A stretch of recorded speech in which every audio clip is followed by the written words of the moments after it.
va prendre la 1, on va rouler une vingtaine de kilomètres, essayer de retrouver Sevran-Bedotte, où j'ai passé 4 ans de ma vie, là-bas. J'ai regardé depuis ces banlieues pendant longtemps.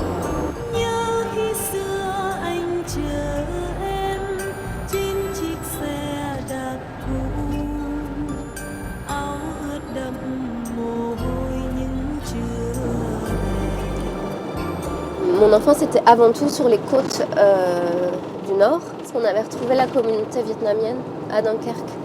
Donc c'était bizarre, quoi. Il faisait froid pour mes parents, il faisait super froid. On se retrouvait sur les plages, les longues plages désertes, à 25 Vietnamiens sous les tentes, et on mangeait des oranges toute la journée.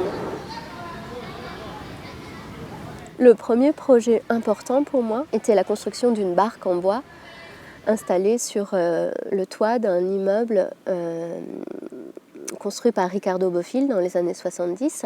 Plus de 2000 logements qui étaient censés recevoir des familles issues de l'immigration. Finalement, ces familles se sont retrouvées dans un endroit oppressant, inhumain.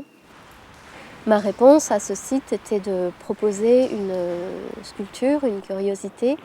Le bateau en lui-même était fédérateur de ce lien qui n'existait plus, que le langage autoritaire de cette cité avait laissé périr.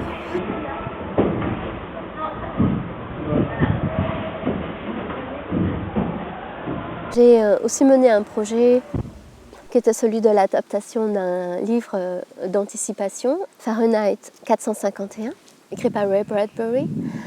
Il s'agit d'un récit où dans un futur proche, les livres sont interdits. Et on découvre qu'il y a dans cette société des résistants.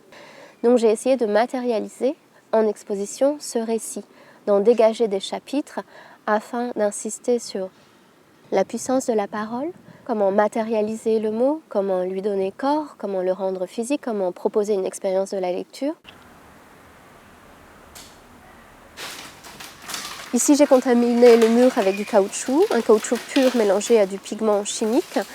Une peau se forme de telle manière à pénétrer, comme si cette peau en fait pénétrait un corps existant, donc le mur. Donc c'est un échange, un rendez-vous entre deux états, ce mur blanc et le caoutchouc en lui-même.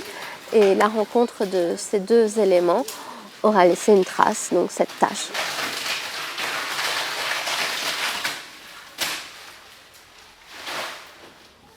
Cette notion de contamination dans ton travail qui agit, disons, à 3 niveaux, à la fois un niveau autobiographique entre ces rapports entre Vietnam et France, à la fois un niveau d'une histoire plus globale, postcoloniale et coloniale, et enfin dans tes œuvres comme technique. Pour moi, la perfection n'existe pas. C'est une quête, une idée. En revanche, la contamination, elle est bien réelle. C'est une sorte de souillure. La couleur blanche, quand elle est teintée, touchée, souillée, d'une toute petite goutte de noir suffisamment, et elle devient impure à nos yeux. Par exemple, le président Obama est pour moitié blanc, pour moitié noir, pour égale moitié noir, pour autant il est considéré comme noir. Cette couleur blanche serait la seule qui ne tolérerait aucune autre couleur, parce qu'en réalité, elle n'est pas une couleur, elle n'est pas réelle. Et donc cette idée reflèterait notre fantasme de perfection, en fait plus encore, un fantasme de pureté. J'utilise des encres, ou alors ici un caoutchouc pur imbibé d'un pigment chimique, parce que ces matériaux tâchent. Ils sont signifiants, en accord avec eux-mêmes, puissants car indélébiles. Ils sont assassins pour la matière, mais pour nos mémoires également.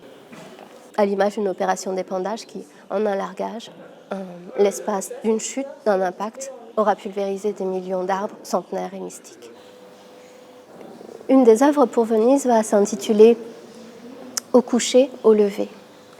Et ce cycle, se lever, se coucher, recommencer, cette immuabilité-là, c'est ce qui a existé à l'origine, c'est ce qui existe à l'origine.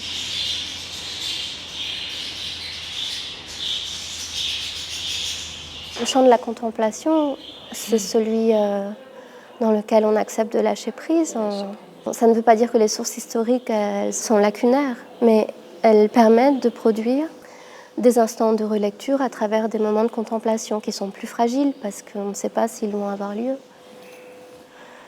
Mais c'est l'espace de l'art.